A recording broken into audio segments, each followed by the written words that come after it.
He is so dead! Sabrina turned on the faucet and snatched a washcloth off the rack.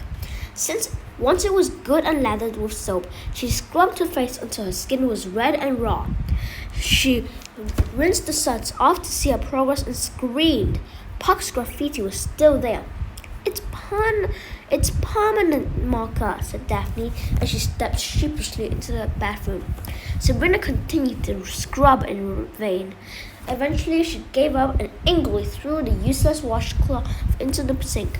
Puck had pulled some pretty terrible pranks in the past. Sabrina had woken up with a tarantula in her bed, found a boa constrictor in the shower, and even accidentally brushed her teeth with crazy glue. But this was the worst. "Where is that little troll?" she cried as she stomped back into the room. "If he's smart, he's hiding from the terrible wrath of Sabrina Grimm," an elderly voice said from across the room. The girls turned and saw Granny Rhoda standing in the doorway. She was an old woman in a sky blue dress and a matching hat with a sunflower applique on it. Her face was a web of wrinkles, but her green eyes and rosy cheeks made her look much younger.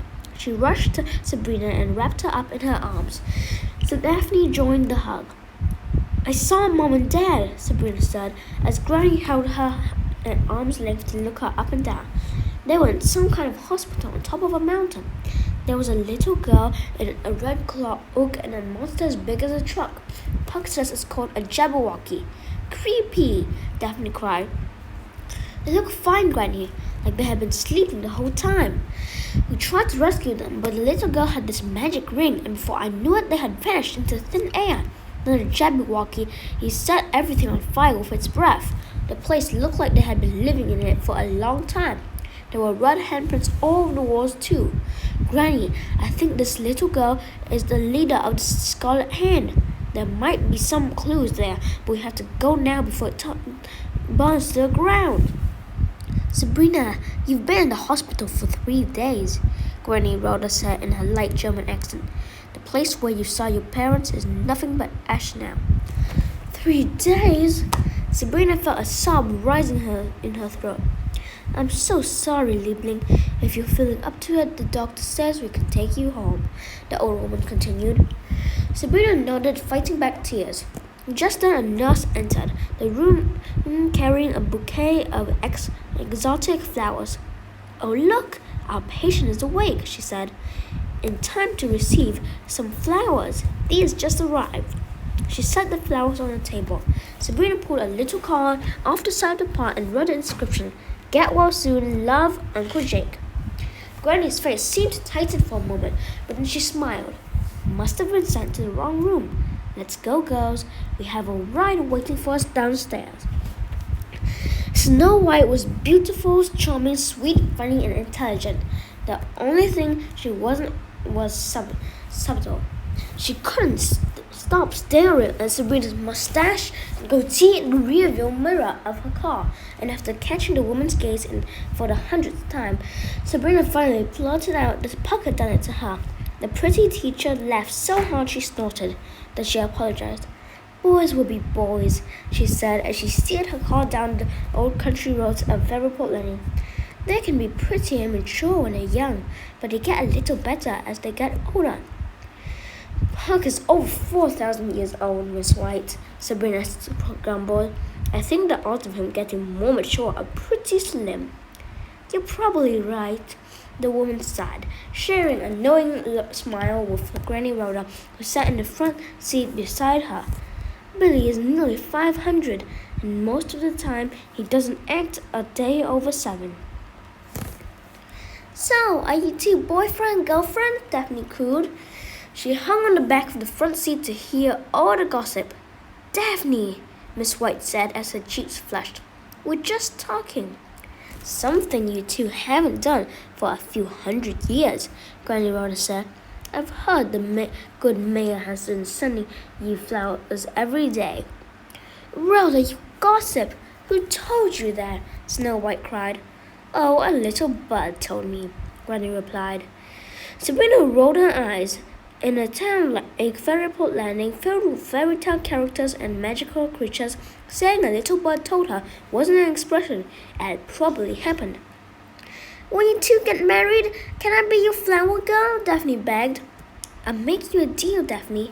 If the mayor and I ever get married, you can be the flower girl, but you might be a very old woman by the time it happens. We're only up to having coffee together. I want to take our relationship slowly, and he's busy with the election, Miss White said. Election? Sabrina asked. The mayoral election, Miss White explained. We have one every 4 years, though it seems like a bit of a waste of money these days. No one ever runs against Billy. Soon, Miss Snow White steered her car into the Grimm family's driveway and parked. Everyone got out and said their goodbyes. Snow, thank you so much for the ride, Granny Rhoda said. My pleasure, Rhoda. If you need anything, just give me a ring. Until the school is rebuilt, all I've got to keep me busy is a self-defense class. Which reminds me, will I be seeing my star pupil again this Friday? Miss White turned to Daphne. The little girl bowed to her, the way people do in martial arts films. Yes, Sensei, she said with a big grin. Have you been practicing your warrior face? The little girl clenched her hands into claws, squinted her eyes, and contorted her mouth so that she looked like she was very angry, though her overalls with a kitten soon on the front made it all a little comical. Very good, Snow White said. I was very intimidated. Then she wished Sabrina a speedy recovery before getting back in her car and driving away. What was all that sensei stuff? Sabrina asked her little sister. Granny thought it was a good idea to keep me busy while you were in the hospital. She signed me up for Miss White's Bad Apple self-defense class at the community center. I've only gone once, but she says I'm a fierce warrior. A fierce warrior, huh? Sabrina laughed. Was that what all the warrior face stuff was about?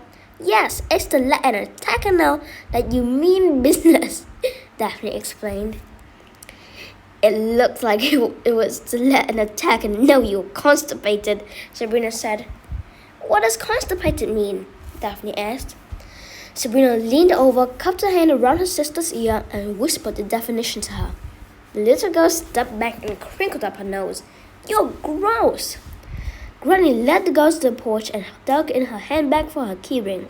It had hundreds of keys on it, which she quickly sorted through to find the ones that fit the dozen locks on the front doors. When she was finished with the keys, she knocked 3 times on the door and said, We're home. The last magical lock slid open, and the family hurried inside the house and out of the cold.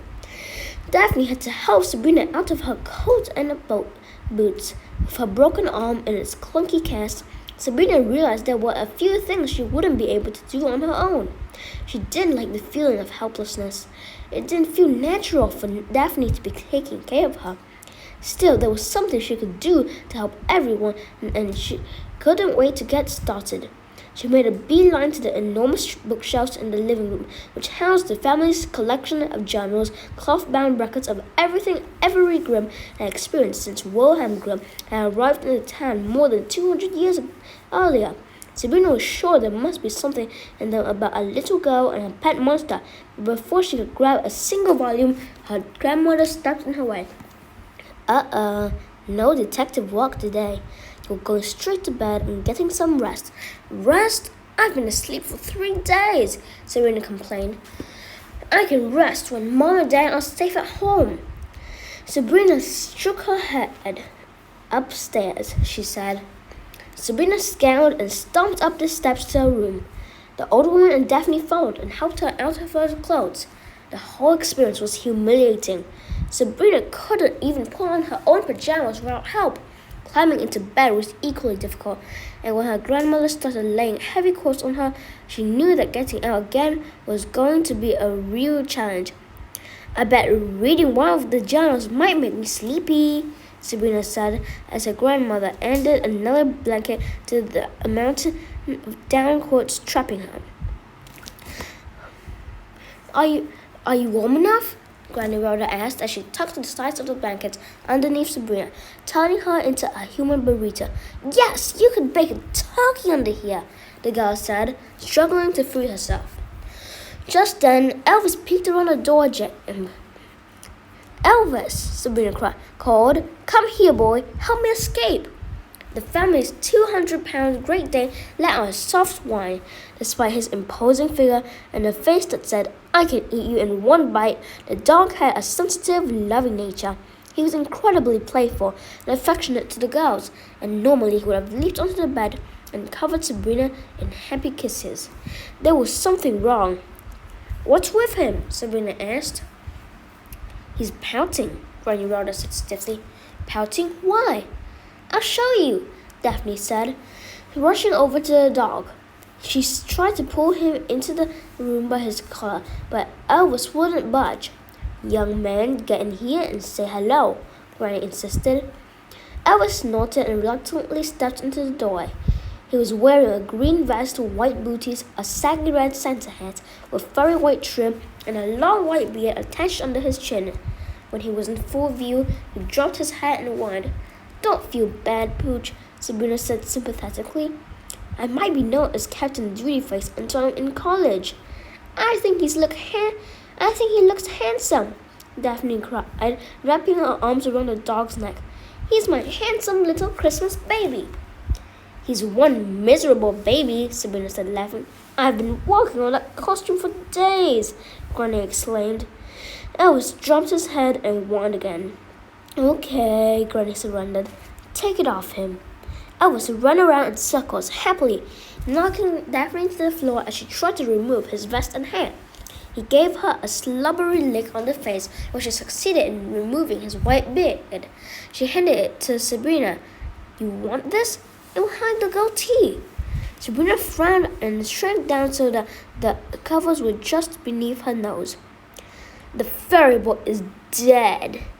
Your sister was bunking with me tonight, so you've got the bed all to yourself, Granny said. What about Mom and Dad?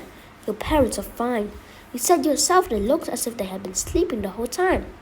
For now, I think it's best if we just wait until we get another chance to rescue them. I don't believe chasing after that girl on the Jabberwocky is wise. Sabrina couldn't believe her ears. Granny Rhoda, one of the famous grim detectives, was telling them a mystery, and one that involved her own flesh and blood. But what about the building Puck and I discovered? Sabrina cried. There could be something that survived the fire that could tell us where Mom and Dad are. You and your sister don't need to be snooping with that thing running around, Granny said. Promise me you will not go back there, Sabrina. The girl scowled. Promise me, Sabrina, the old woman demanded. She promises, Daphne said. We won't go up there. Satisfied, Granny led Daphne and Elvis into the hallway. When she reached the door, she turned, flipped off the light, and stood in the darkness watching Sabrina. I can't lose you, Liebling, the old woman said quietly. I've already lost too many. Mom and Dad need us, Sabrina said, feeling her anger rise in her throat. Granny nodded but said nothing and then vanished down the hallway. Sabrina lay in bed for hours, brooding over what had happened. Was her grandmother really going to ignore everything that Sabrina had discovered? She had seen her mother and father. She knew what their kidnapper looked like. She'd been at the location the bad guys had been using for a hideout. How could her grandmother say it was best to wait for another opportunity when they were so close? She scowled again in the direction of the doorway, where her grandmother had stood so silently, and caught sight of something that she realized might explain her grandmother's behavior. Mr. Kenneth's bedroom door was directly across from her own. Most nights, she heard the restless old man as he fought the demon that lived inside him. His alter ego, the big bad wolf, was a killing machine, but Granny had believed in him. He had been her companion and best friend, and, despite his horrible past, the one person in Fairyport Landing who she trusted completely. Now he was gone. Sabrina realized how selfish she was being. Granny Rhoda was heartbroken and so. That's the end of this video, and probably the last one for tonight. Goodbye, anyways.